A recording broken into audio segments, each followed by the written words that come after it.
тамошобинони иззатманд салом. ҳар як нафар бояд бидонад ки риоя нагардидани талаботи қонун боиси поймолшавии ҳуқуқи инсон, манфиатҳои давлату ҷомеа, қонунияту адолат, афзоиши ҷинояткорӣ ва бенизомӣ мегардад. нашри навбатии барномаи иттилоотӣ криминалии ахбори вазорати корҳои дохилиро бо шарҳи ҳуқуқвайронкунӣ ва амалҳои ҷиноятӣ ки милисияи кишвар дар ҳафтаи сипаришуда ошкор намудааст манзуратон мегардонем. бо шумо ман нусратулло маҳмадзода.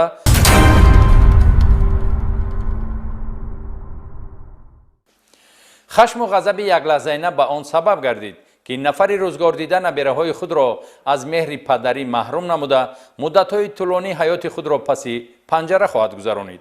вобаста ба ҷинояти қасдан расонидани зарари вазнин ба ҷисмонӣ ба саломатӣ ки оқибат ба марг анҷомидааст ва гумонбар сари вақт аз тарафи кормандони шӯъбаи вазорати корҳои дохилӣ дар шаҳри турсунзода дастгир карда шудааст, ҳамкоронамон гузориш медиҳанд.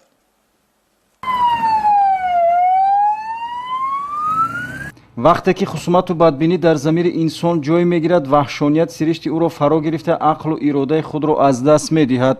шӯъбаи вазорати корҳои дохилӣ дар шаҳри турсунзода аз ошкорсозии ҷинояти қасдан расонидани зарари вазнин ба саломатӣ бо оқибати марг хабар медиҳад. кормандони шӯъбачаи милисияи ҷамоати деҳоти пахтаободи шаҳри мазкур дар доираи чорабиниҳои оперативии ҷустуҷӯи шаҳрванд Меликов Абдурасул соли таваллудаш 1958 истиқоматкунандаи деҳаи зиёратути шаҳри Турсунзодаро боздошт намуданд.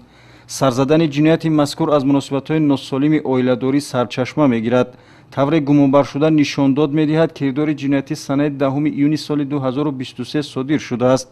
ҷураев Шамсулло соли таваллудаш 1972 ки домоди гумонбаршуда мебошад, бинобар сабаби муноқишаи оилавӣ ба манзили истиқоматии падари ҳамсараш яъне Меликов Абдурасул омада дар саҳни ҳавлияш бо ӯ дарафтода дашномҳои қабеҳ гуфта ӯро лату кӯб намудааст ки дар натиҷа Меликов Абдурасул ба ғазаб омада бо кедман 2-3 маротиба ба сари домодаш ҷураев Шамсулло задааст. дар натиҷа ҷураев Шамсулло ҷароҳатҳои вазнини ҷисмонӣ бардошта ҳангоми ба беморхона интиқол додан дар роҳ ба ҳалокат мерасад. духтарам ҳамҷа омадагӣ буд, баъд ҳам духтарам омад зад қуртуқи мана гирифт ҳамхел, баъд қаҳрам омадам омад, ҳам духтарам беҳуш шуд. ман гуфтам ба ҳамхел хам шудагӣ буд, рафтам унҷа кетмана дасташа гирифтам, омадам ҳамхел хам истодагӣ буд, хез мерем гуфт, ба ҳамхел истодагӣ буд, гапа нагирифт, ҳамата қир мекунам гуфт. баъд ҳамхел кетмана дасташа гирифтам, ҳами сараш ба задам, ман сарам вай шуд. баъд ҳамихел ғалти хашму ғазаби яклаҳзаина ба он сабаб гардид ки Меликов Абдурасул наберагони худро аз меҳри падарӣ маҳрум намуда муддатҳои тӯлонӣ ҳаёти худро дар паси панҷара сипарӣ намояд. айни замон аз рӯи ҳодиса парвандаи ҷиноятӣ оғоз гарда дар пешбурди тафтишот қарор дорад.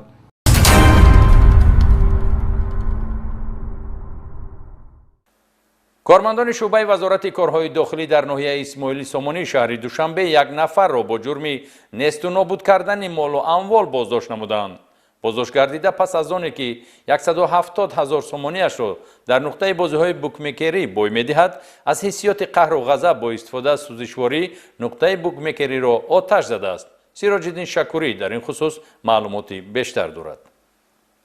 бо мақсади ба даст овардани маблағи калони муфт баъзе аз шаҳрвандон мутаассифона ба бозиҳои букмекерӣ машғул шуда дар натиҷа тамоми дороиҳои худро аз даст медиҳанд. аз ҷониби кормандони шӯъбаи вазорати корҳои дохилӣ дар ноҳияи исмоили сомонӣ дар натиҷаи пешбурди як қатор чорабиниҳои оперативии ҷустуҷӯӣ барои қасдан несту нобуд сохтани молу мулк шаҳрванд Сулаймонзода Аҳмад Хуршед санаи таваллудаш 17 ноябри 1992 сокини ноҳияи Фархор деҳаи Деҳқонобод дастгир карда шуд.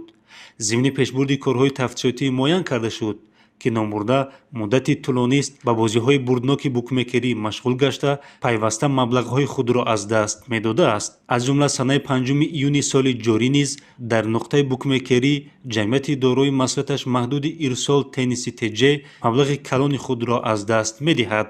сипас дар ҳолати хашму ғазаб ба мақсади интиқом гирифтан худи ҳамон рӯз тахминан соати 21:45 با خود سوزشواری بنزین آورده نقطه بوکمکری مذکور را آتش زده است. سنبایی دادم کار غذا کرد رفتم بنزین گرفتم дар натиҷа 3 адад таҷҳизоти компютерӣ моноблок бо арзиши 19500 сомонӣ, 3 адад курсӣ бо арзиши 4500 сомонӣ ва дигар таҷҳизотҳои компютерӣ ки дар маҷмӯъ 27600 сомониро ташкил медиҳанд, сӯхта корношоям гардиданд. Номбурда бо ин амали қасдонаи худ ба ҷамъияти дорои маслиҳаташ маҳдуди ирсол тенниси теҷе зарари ҷиддӣ расонидааст. Бо дар назардошти ҳолатҳои мазкур нисбати Сулаймонзода Аҳмад тибқи талаботи моддаи 255 қисми 2 кодекси ҷиноятии ҷумҳурии Тоҷикистон барои қасдан несту нобуд кардани молу мулк парвандаи ҷиноятӣ оғоз карда шуда, номбурда дар ҳабси пешакӣ қарор дорад.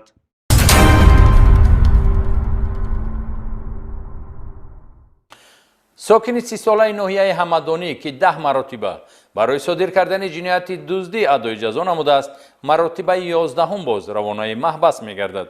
боздошт гардида дар 10 лаҳзаи ҷинояти чорводуздӣ гумонбар буда маблағҳои бо роҳи ҷиноят ба дастовардаашро дар марказҳои бозиҳои компютерӣ сарф мекардааст. вобаста ба ҷинояти содир намудаи гумонбар полковники милитсия офоқи қодириён аз раёсати вазорати корҳои дохилӣ дар вилояти хатлон буда гузориш таҳия намудааст.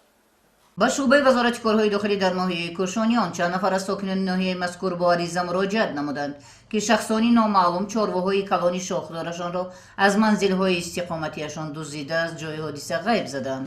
гузарондани чорабиниҳои фаврию ҷустуҷӯӣ ва фаъолияти хубу хизмати шабонарӯзии кормандони милитсия имкон дод то ҷиноятҳо ошкор ва гумонбари он дастгир карда шавад. ин нафар шӯҳратҷони ҷурахон соли таваллудаш 1993 сокини ҷамоати деҳоти гулистони ноҳияи ҳамадонӣ мебошад ки пеш 10 маротиба бо моддаи 244 кодекси ҷиноятии ҷумҳурии Тоҷикистон суд шудааст. дар ҳафти пурсиш муайян карда шуд ки гумонбаршуда аз оромии шаб ва набудани одамон дар гирду атроф истифода намуда бо тариқи пинҳонӣ вориди манзилҳои истиқоматии шаҳрвандон мегардад ва аз дохили оқилхонаҳои шаҳрвандон чорвоҳои калони шохдорро дуздида аз ҷои ҳодиса ғайб мезанад. номбурда дар 9 ҳолати ҷинояти дуздии чорвоҳои шаҳрвандони ноҳияи кӯшониён гумонбар дониста мешавад ки бо ин кирдори ҷинояткоронааш ба ҷабрдидагон зиёда аз 70 000 сомонӣ зарари ҷиддӣ расонидааст. аз хонаи шаҳрвандон аз ноҳияи кӯшониён шабо масъалат фур мегаштам хонаи мардум агон адад масъалат гов медидам ё буқа медидам масъалат мегирифтам мебурдам ба тарафи бозор баъд мефурӯхтам пулаша масъалат дар формулаи тенниси ва ҳачуда бой медадам. дар шӯъбачаи тафтишотии шӯъбаи вазорати корҳои дохилӣ дар ноҳияи кӯшониён нисбати шӯҳратҷони ҷурахон парвандаи ҷиноятӣ бо моддаи 32 қисми 2 ва 244 қисми 2 бандҳои А, В, Г кодекси ҷиноятии ҷумҳурии Тоҷикистон оғоз гардида тафтишот идома дорад. ҳамзамон кормандони шӯъбачаи кофтукови ҷиноятии шӯъбаи вазорати корҳои дохилӣ дар ноҳияи кӯшониён як нафар сокини ноҳияи мазкурро ки дар рабудани автомашини шахсии шаҳрванд Саидов соҳиб гумонбар дониста мешуд дастгир намуданд. ин нафар Сиёвиши Музаффар соли таваллудаш 1991 ки пеш бо моддаи 244 кодекси ҷиноятии ҷумҳурии Тоҷикистон суд шудааст ва сокини ҷамоати деҳоти Бӯстонқалъаи ноҳияи мазкур мебошад. номбурда санаи 8 июни соли ҷорӣ шабона ба назди манзили истиқоматии шаҳрванд Саидов рафта аз набудани атрофиён истифода намуда автомашини тамғаи ВАЗ 2115 рақами қайди давлатиаш 8682 СТ 01ро пинҳонӣ тасарруф намуда аз ҷои ҳодиса ғайб мезанад ва худи ҳамон рӯз автомашинеро бурдашударо ба шаҳрванд Шарифу Мансур ба маблағи 8000 сомонӣ мефурӯшад ки бо ин кирдори ҷинояткоронааш ба ҷабрида ба маблағи 18000 сомонӣ зарари ҷиддӣ расонидааст. шаби 8 рафтем ба хона ҳамсоя машини 015 мадаги дар шабӣ кардем ба корчар машина гирифтем бурда дар шаҳр фурӯхтем машина. дар шӯъбачаи тафтишоти шӯъбаи вазорати корҳои дохилӣ дар ноҳияи кӯшониён нисбати гумонбаршуда парвандаи ҷиноятӣ бо моддаи 244 қисми 3 кодекси ҷиноятии ҷумҳурии Тоҷикистон оғоз гардида тафтишот идома дорад.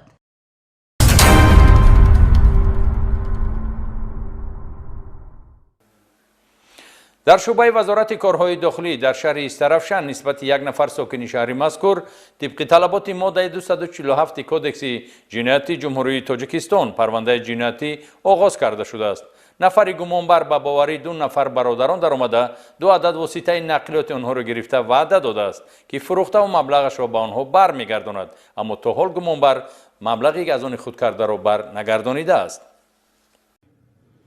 мақомоти милитсияи шаҳри Таравшан дар асоси муроҷиати ду ҷабрида ки яке 35 000 сомони пули нақд ва дуюми ду вусаи нақлиёти 15 ва 65 000 сомони арзиш дошта ва 20 000 сомони пули нақдро дар натиҷаи муносибати молумулкӣ бо шаҳрванд Азимов Муҳаммад Бозорбоевич соли таваллудаш 1999 истиқоматкунандаи шаҳраки Гули Сурхи шаҳри Таравшан аз даст доданд, нисбати ҷавони ваъдахилоф Муҳаммад Азимов бо дастрасии талаботи қисми 4 моддаи 247 кодекси ҷиноятӣ парвандаи ҷиноятӣ оғоз намуд. Гумонбар шуда бо ваъдаи машғул шудан ба тиҷорати сердаромад ва ба даст овардани фоида бо рӯи фиреб аз ҷабридаи аввал Муроҷон Бозоров сокини ҷамоати деҳоти Нофароҷи шаҳри Таравшан моҳи апрели соли 2023 35 000 сомонӣ гирифтааст. Бо ҳамин шева аз бародари ӯ шаҳрванд Далер Бозоров давоми моҳи март 20 000 сомонӣ, моҳи апрел воситаи нақлиёти тамғаи Opel Astra бо арзиши 65 000 сомонӣ, моҳи май сабукрави тамғаи Nexia-ро бо арзиши 15 000 сомонӣ насиҳа гирифта маблағи ваъдагиро ки дар умум 100 000 сомонӣ аст ба соҳибаш барнамегардонад. бо кадом сабаб шумо ҳамин маблағои пули автомошини харидорӣ кардаатонро ба ҷабрида Бозоров Далерҷон барнагардонидед?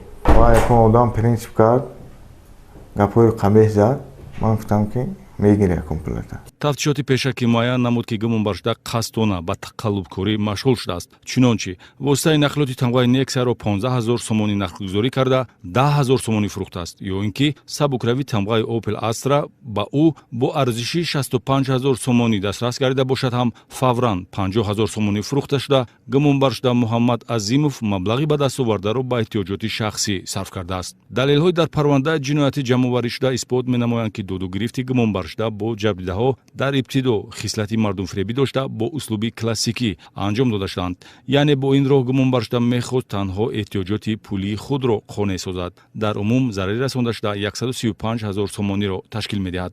нафарони бо Муҳаммад Азимов додугирифти пулӣ дошта ё аз кирдорҳои ӯ зарар дида метавонанд тариқи телефони боварии 6 22 22 занг зананд ё ба мақомоти милитсияи маҳалли зисти худ хабар диҳанд.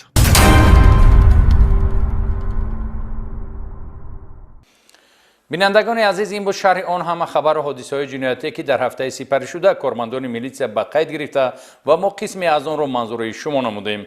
то барномаҳои дигар хонаободу сарбаланд бимонед. бо милитсия ҳамкорӣ намоед. милитсия кафили озодию ҳуқуқҳои шаҳрвандон ва амнияти ҷомеа аст.